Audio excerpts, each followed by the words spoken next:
بسم اللہ الرحمن الرحیم۔ السلام علیکم، میں ہوں ڈاکٹر ثانیہ چودھری اور آپ دیکھ رہے ہیں یوٹیوب چینل۔ پاکستان میں آنے والے خوفناک سیلاب کی تباہ کاریاں اب بھی جاری ہیں اور کسی نہ کسی طریقے سے اپنا رنگ اور اثر دکھائی چلی جا رہی ہیں۔ جہاں ایک طرف ضائع ہونے والی بیش قیمت جانیں،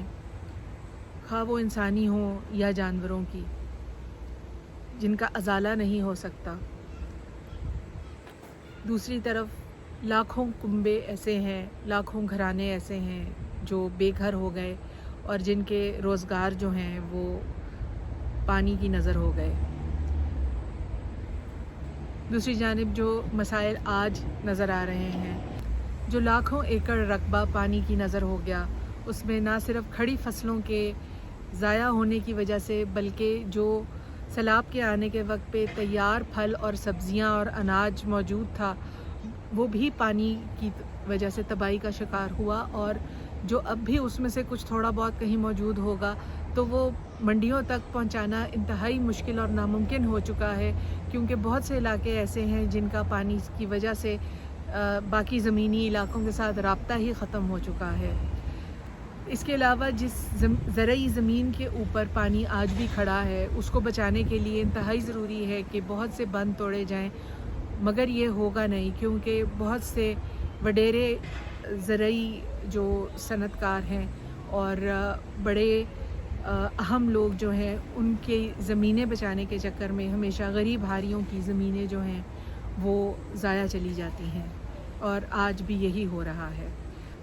قلت ہونے کی وجہ سے جو آج بھی ہے اور آنے والے وقت میں مزید شدت اختیار کرے گی، اس کے سبب سبزیوں کی، پھلوں کی، اناج کی جو قیمتیں ہیں وہ انتہائی تیزی کے ساتھ بڑھتی چلی جا رہی ہیں۔ نومبر سے لے کر فروری تک کے مہینوں میں خیال ہے کہ یہ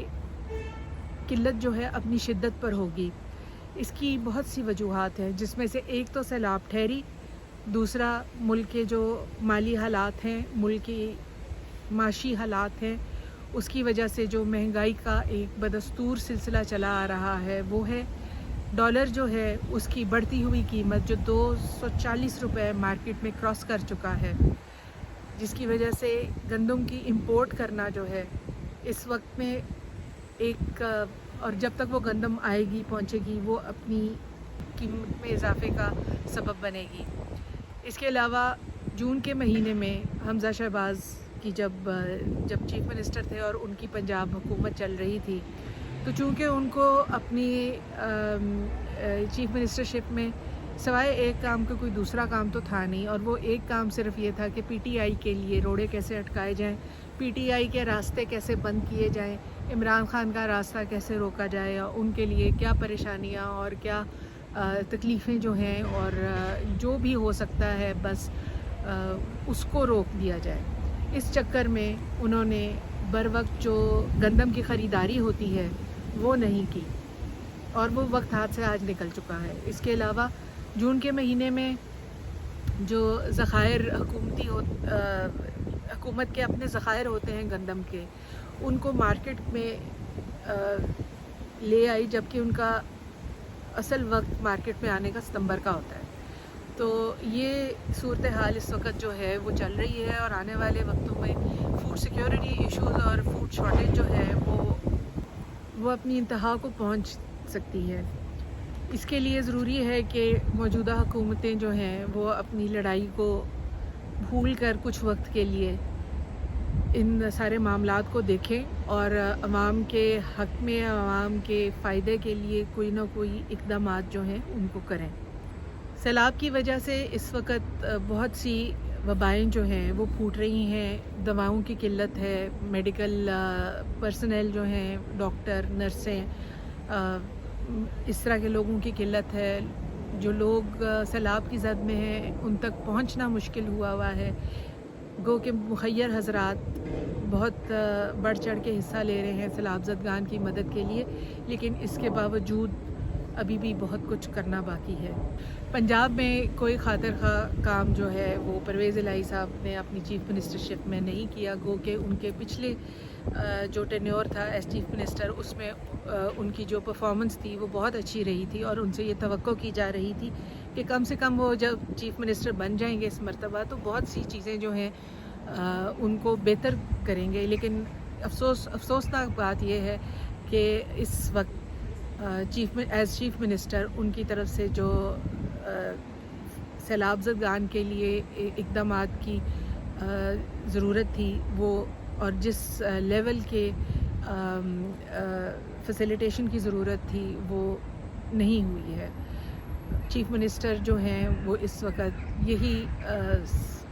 بظاہر لگ رہا ہے جس طرح چیزیں چل رہی ہیں کہ مونس الہی جو ہے وہ ڈیفیکٹو چیف منسٹر ہیں اور پنجاب کی حکومت کی باغ دوڑ جو ہے وہ وہاں سے چل رہی ہے اور بہت سے ضروری اقدامات جو ہیں وہ محض آگے کی سیاست بچانے کے لیے کیے جا رہے ہیں, نہ کہ لوگوں کے بہتری کے لیے اور لوگوں کے فائدے کے لیے. کے پی کے میں بھی تباہ کاریاں جو سیلاب کی ہیں وہ عروج پہ ہیں. بلوچستان میں تو ویسے ہی کم ہی لوگوں کے حق میں کوئی بہتری کے کام ہوتے ہیں, لیکن سب سے زیادہ جو پریشان کن حالت اس وقت ہے وہ سندھ کی ہے, کیونکہ سندھ یہ جو سیاسی لڑائی چل رہی ہے اس میں تو لوگوں کو جو چھوڑ دیا سو چھوڑ دیا. ویسے بھی وہاں پہ کبھی کوئی اس طرح کے اقدامات نہیں کیے گئے کہ میڈیکل فیسلٹیز کو اپڈیٹ کیا جاتا, اپ گریڈ کیا جاتا, آؤٹ ریچ کی جاتی لوگوں تک ہیلتھ فیسلٹیز کی, یا ہر سال آنے والے سیلاب کے لیے کوئی اقدامات کیے جاتے. تو یہ ساری کی ساری چیزیں جو ہیں اس وقت اپنا رنگ دکھا رہی ہیں. لیکن افسوس کی بات یہ ہے کہ نہ تو پہلے کبھی کسی نے ان ساری باتوں سے کوئی سبق سیکھا ہے اور نہ ہی جو لوگ آج حکومت کر رہے ہیں ان سے یہ امید کی جاتی ہے یا کی جا سکتی ہے کہ وہ کوئی بہتری کے کام اس ملک کے اور اس عوام کے فائدے کے لیے کریں گے. جتنی زور سے اور جتنی شدت کے ساتھ اپنی سیاست کو بچانے کے لیے سب سلسلے چل رہے ہیں اور ساری کارروائیاں کی جا رہی ہیں, جتنے دماغ اس سمت میں لڑائے جا رہے ہیں, کاش کہ وہ اس ملک کے عوام کی بہتری کے لیے لڑائے جاتے ہیں. کاش کہ اتنی پلاننگ اور اتنی اسٹریٹجیز جو ہیں وہ اس ملک کی معاشی حالات کو بہتر کرنے کے لیے, اس ملک کے بین الاقوامی روابط کو بہتر کرنے کے لیے اور اس ملک کے نوجوانوں کا مستقبل بہتر کرنے کے لیے کی جاتی تو شاید پاکستان آج جہاں کھڑا ہے وہاں سے بہت بہتر جگہ پہ کھڑا ہوتا. آج کے لیے اتنا ہی. اپنا بہت خیال رکھیے گا. اللہ حافظ.